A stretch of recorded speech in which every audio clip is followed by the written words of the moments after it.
შემდეგი გამოდის უკვე მშვილდოსანი. Აი მშვილდოსანი ეს მესამე ნიშანია ცეცხლის სტიქიის, რა თქმა უნდა ძალიან აქტიურია, ძალიან დინამიურია და როგორია, ძალიან ოპტიმისტურია. უყვარს ექსპერიმენტები, უყვარს მოგზაურობა, უყვარს მასშტაბირება, ხო?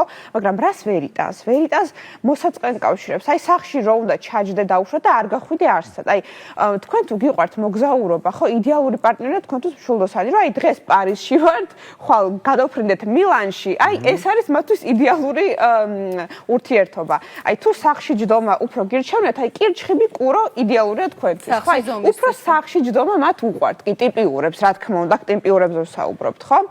შემდეგი ნიშანი არის თხის რქა. Ну, თხის რქაც მიწის ნიშანია და რა თქმა უნდა, საკმაოდ პრაგმატულია.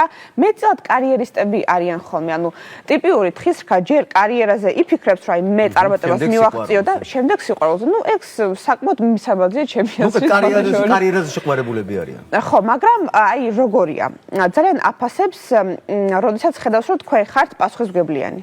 Აი თუ პასუხისმგებლიანი ხართ, თუ ხართ დისციპლინირებული, მაშინ შეიძლება ძალიან შეგიყვაროთ, მაგრამ როგორია, დიდი ხანი აკვირდება ადამიანს და ცოტა უჭირს ხოლმე გახსნა ემოციურად. ამიტომ ცოტა რთულია თხის რქის გული რომ მოვიგოთ. ცოტა რთულია, დრო ჭირდება მოკლედ.